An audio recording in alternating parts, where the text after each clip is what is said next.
Capítulo 3. Las autoridades. El gobierno posee autoridad. El Estado posee autoridad. La policía, la ley, el soldado, los padres de familia, los maestros, los guías religiosos, etc., poseen autoridad. Existen dos tipos de autoridad. Primera, autoridad subconsciente. Segunda, autoridad consciente. De nada sirven las autoridades inconscientes o subconscientes. Necesitamos con urgencia autoridades autoconscientes. Las autoridades inconscientes o subconscientes han llenado el mundo de lágrimas y dolor.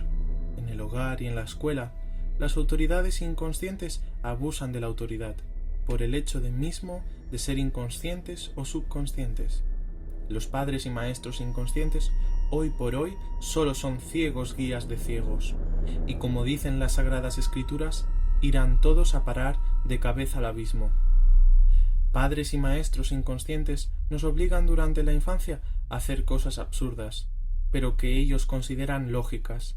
Dicen que eso es para nuestro bien. Los padres de familia son autoridades inconscientes, como lo demuestra el hecho de tratar a los hijos como basura, como si ellos fueran seres superiores a la especie humana. Los maestros y maestras resultan odiando a determinados alumnos o alumnas y mimando o consintiendo a otros. A veces castigan severamente a cualquier estudiante odiado, aun cuando este último no sea un perverso, y premian con magníficas calificaciones a muchos alumnos o alumnas consentidas, que verdaderamente no se las merecen. Padres de familia y maestros de escuela dictan normas equivocadas para los niños y niñas jóvenes, señoritas, etc. Las autoridades, que no tienen autoconciencia, solo cosas absurdas pueden hacer. Necesitamos autoridades autoconscientes. Entiéndase por autoconciencia el conocimiento íntegro de sí mismo, el total conocimiento de todos nuestros valores internos. Solo aquel que posee de verdad pleno conocimiento de sí mismo está despierto en forma íntegra. Eso es ser autoconsciente. Todo el mundo se cree que se autoconoce, mas es muy difícil hallar en la vida a alguien que realmente se conozca a sí mismo. La gente tiene sobre sí conceptos totalmente equivocados. Conocerse a sí mismo requiere grandes y terribles autoesfuerzos. Solo mediante el conocimiento de sí mismo se llega verdaderamente a la autoconciencia. El abuso de autoridad se debe a la inconsciencia. Ninguna autoridad autoconsciente llegaría jamás al abuso de la autoridad.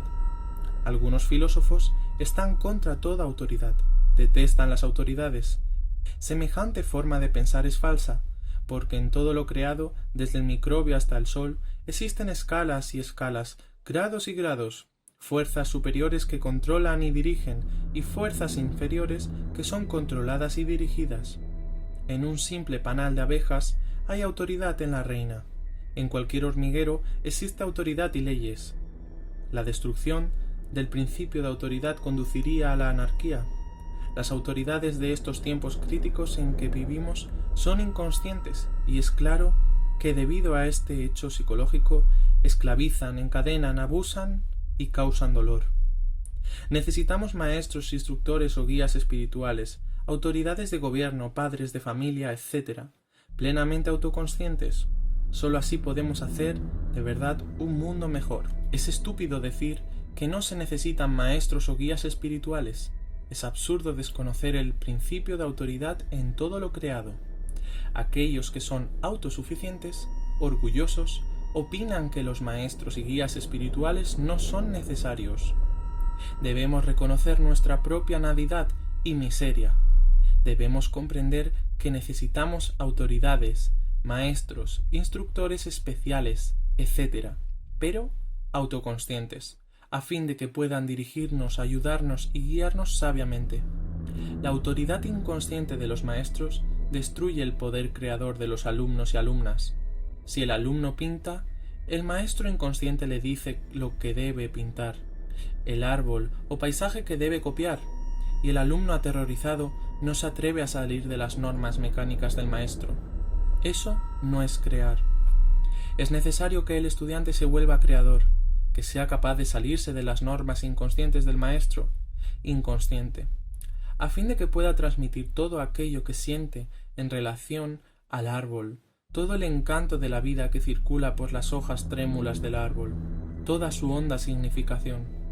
Un maestro consciente no se opondría a la libertadora creatividad del espíritu. Los maestros inconscientes, con autoridad consciente, jamás mutilarían la mente de los alumnos y alumnas. Los maestros inconscientes destruyen con su autoridad la mente y la inteligencia de los alumnos y alumnas. Los maestros autoconscientes enseñan con suma paciencia a sus alumnos y alumnas, ayudándoles a comprender sus dificultades individuales, a fin de que comprendiendo puedan trascender todos sus errores y avanzar triunfalmente. La autoridad consciente o autoconsciente jamás podría destruir la inteligencia. La autoridad inconsciente destruye la inteligencia y causa graves daños a los alumnos y alumnas. La inteligencia solo adviene a nosotros cuando gozamos de verdadera libertad, y los maestros con autoridad autoconsciente saben de verdad respetar la libertad creadora. Los maestros inconscientes creen que todo lo saben y hasta se dan el lujo de aprender observando las capacidades creadoras de sus discípulos.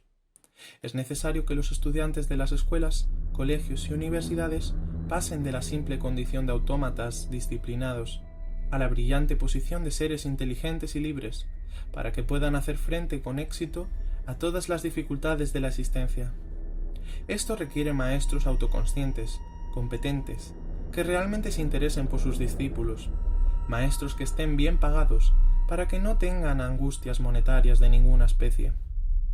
Desgraciadamente, todo maestro, todo padre de familia, todo alumno se cree a sí mismo autoconsciente, despierto, y ese es su más grave error. Es muy raro hallar en la vida alguna persona autoconsciente y despierta. La gente sueña cuando el cuerpo duerme, y sueña cuando el cuerpo está en estado de vigilia. La gente maneja coches soñando, trabaja soñando, anda por las calles soñando, vive a todas horas soñando. Es muy natural que a un profesor se le olvide el paraguas, o que en el coche deje abandonado algún libro o su cartera. Todo esto sucede porque el profesor tiene la conciencia dormida, sueña. Es muy difícil que las gentes acepten que están dormidas. Todo el mundo se cree a sí mismo despierto. Si alguien aceptase que tiene su conciencia dormida, es claro que desde ese mismo momento comenzaría a despertar. El alumno o la alumna olvida en casa el libro o el cuaderno que tiene que llevar a la escuela. Un olvido de estos que parece muy normal, y lo es, pero indica el estado de sueño en que se halla la conciencia humana. Los pasajeros de cualquier servicio de transporte urbano suelen pasarse a veces la calle. Estaban dormidos y cuando despiertan vienen a darse cuenta de que se pasaron de calle y que ahora les tocará regresar a pie unas cuantas calles. Rara vez en la vida está el ser humano despierto realmente, y cuando lo ha estado, siquiera por un momento, como en los casos de infinito terror, se ve por un momento a sí mismo en forma íntegra. Esos momentos son inolvidables. El hombre que regresa a su casa después de haber recorrido toda la ciudad, es muy difícil que recuerde en forma minuciosa todos sus pensamientos e incidentes, personas, cosas, ideas, etc. Al tratar de recordar, hallará en su memoria grandes lagunas que corresponden precisamente a los estados de sueño más profundo. Algunos estudiantes de psicología se han propuesto vivir alertas, de momento en momento, pero de pronto se duermen, tal vez al encontrar a un amigo en la calle, al entrar en algún almacén para comprar algo, etc. Y cuando horas más tarde recuerdan su decisión de vivir alertas y despiertos de momento en momento, entonces vienen a darse cuenta de que se habían dormido, cuando entraron a tal o cual lugar o cuando se encontraron a tal o cual persona, etc.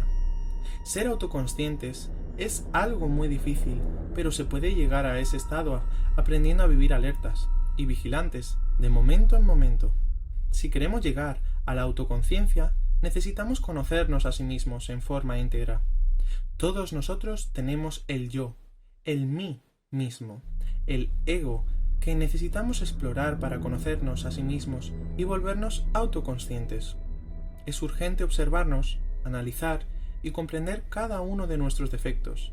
Es necesario estudiarnos a sí mismos en el terreno de la mente, emociones, hábitos, instintos y sexo. La mente tiene muchos niveles, regiones o departamentos subconscientes que debemos conocer a fondo mediante la autoobservación, el análisis, la meditación de fondo y la profunda comprensión íntima. Cualquier defecto puede desaparecer de la región intelectual y continuar existiendo en otros niveles inconscientes de la mente. Lo primero que se necesita es despertar para comprender nuestra propia miseria, nadidad y dolor. Después comienza el yo a morir de momento en momento. Es urgente la muerte del yo psicológico. Solo muriendo nace el ser verdaderamente consciente en nosotros. Solo el ser puede ejercer verdadera autoridad consciente. Despertar, morir y nacer. Estas son las tres fases psicológicas que nos llevan a la verdadera autoridad consciente. Hay que despertar para morir y hay que morir para nacer. Quien muere sin haber despertado se convierte en un santo estúpido. Quien nace sin haber muerto se convierte en un individuo de doble personalidad, la muy justa y la muy perversa. El ejercicio de la autoridad verdadera solo puede ser ejercido por aquellos que poseen el ser consciente. Aquellos que todavía no poseen el ser consciente, aquellos que todavía no son autoconscientes, suelen abusar de la autoridad y causan mucho daño. Los maestros deben aprender a mandar y los alumnos deben aprender a obedecer. Aquellos psicólogos que se pronuncian contra la obediencia están de hecho muy equivocados, porque nadie puede mandar conscientemente si antes no ha aprendido a obedecer. Hay que mandar conscientemente y hay que saber obedecer conscientemente.